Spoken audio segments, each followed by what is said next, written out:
Good evening to all my hoodies. Welcome back to the Hood Table for another The Hood Table podcast with your girl Tanya. Come on in, hit the like button, hit the share button, and subscribe to the Hood Table if you're not already subscribed. Now, today, as you can see from the title of the podcast, we are going to be discussing trial day 8 of the R. Kelly sex trafficking trial. And today we have several new accusers. Now, for all of you who don't know, I always start this podcast on this trial with R. Kelly, aka the monster, as some people might refer to him as, is facing a multitude of charges from sex trafficking to forced labor and violations of the Mann Act, racketeering, sexual exploitation of children, and kidnapping. And today we are going to go over what we have come to find out from day 8 of the R. Kelly trial. So, today on trial day 8, we are again going to discuss the testimonies of two individuals, a woman and a man. But first, let's start off with what the woman had to tell the jury. And I was wondering when we were going to start to hear from the male accusers, since, we've already heard from three or four females or women. But we will get to him next. Now, the lady on the stand today, whose name is unknown, testified that she had been sexually assaulted by the king of R&B after his 1994 performance in Miami. She said, "I was in complete shock. I didn't know what to say at all. I basically went blank," she stated after some of R. Kelly's entourage pulled her and her friend into a dressing room after an R. Kelly concert. After inside the dressing room, the woman claims that the singer then pulled down her pants and forced himself on her without any protection.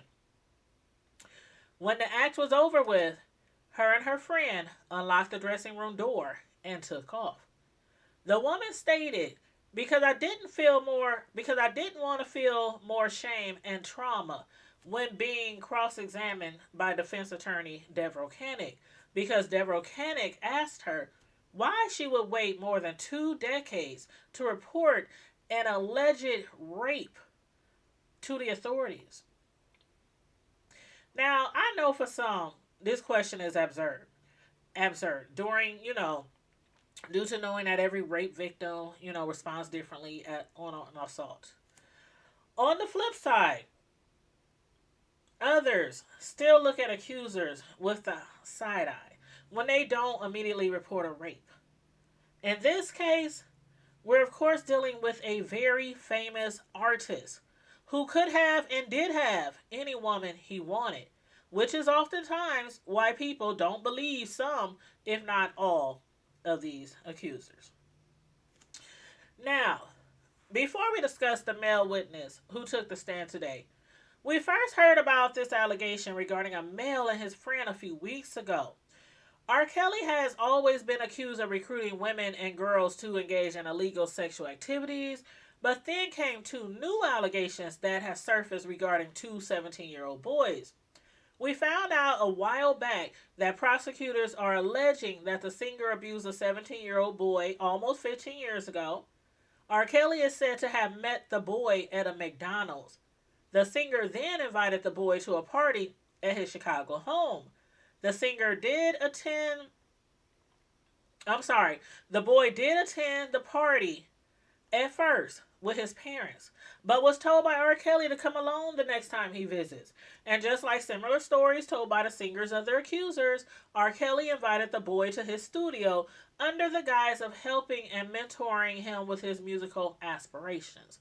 Allegedly, the singer asked John Doe number 1 what he was willing to do to make it in the music world.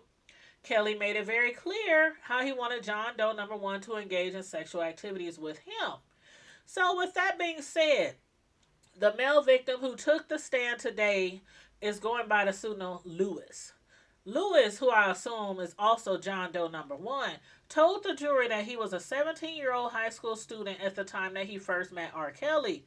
Lewis claims that the same way the singer exploited females was also the same way he exploited him.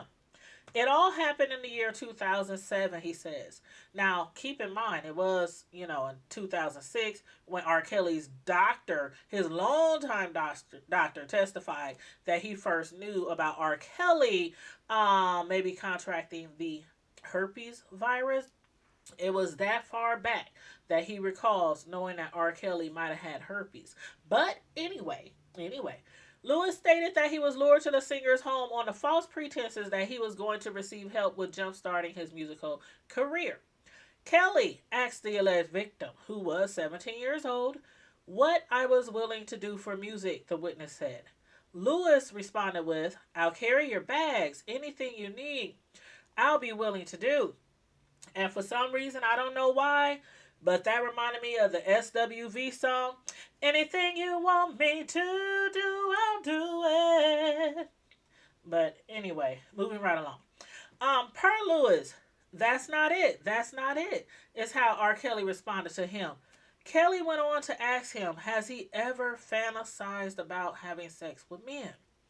The accuser then recalled how Kelly had gotten down on his knees, crawled to him, and proceeded to give him oral sex, to which Lewis said he was not into it.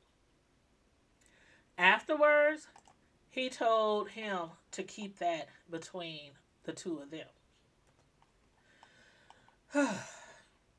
Being that Lewis really wanted desperately for the singer to assist him with his musical career, he continued seeing Kelly. As a matter of fact, on a later occasion, the male accuser told the jury that Kelly once snapped his fingers 3 times to summon a naked girl from where she was hiding under a boxing ring. Kelly then instructed the girl to perform oral sex on both Lewis and Kelly. And I'm sure we can all guess that Lewis never entered the musical entertainment business, at least not with the help of the king of R&B. But y'all let me know what y'all thought about day 8 of the R. Kelly sex trafficking trial. And don't forget, like the video, share the video, subscribe to the Hood Table if you're not already subscribed, and don't forget to follow us on our other social media platforms, IG, Twitter, Facebook, TikTok, Snapchat. We everywhere. And we also got a website, which is thehoodtable.com. And shout out to all the people who've been subscribing to the Hood Table on all of our platforms.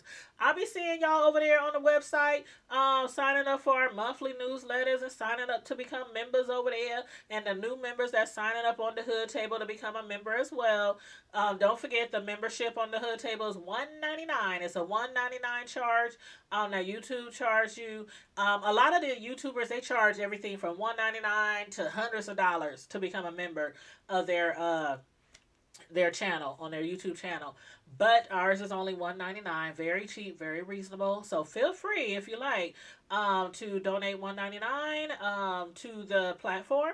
All you gotta do is click the join button next to the subscribe button on our YouTube channel, and Google will take care of it for you every month, once a month. And on that note, everybody, stay safe, be blessed, remain vigilant at all times, and never forget to always keep it hood. Bye.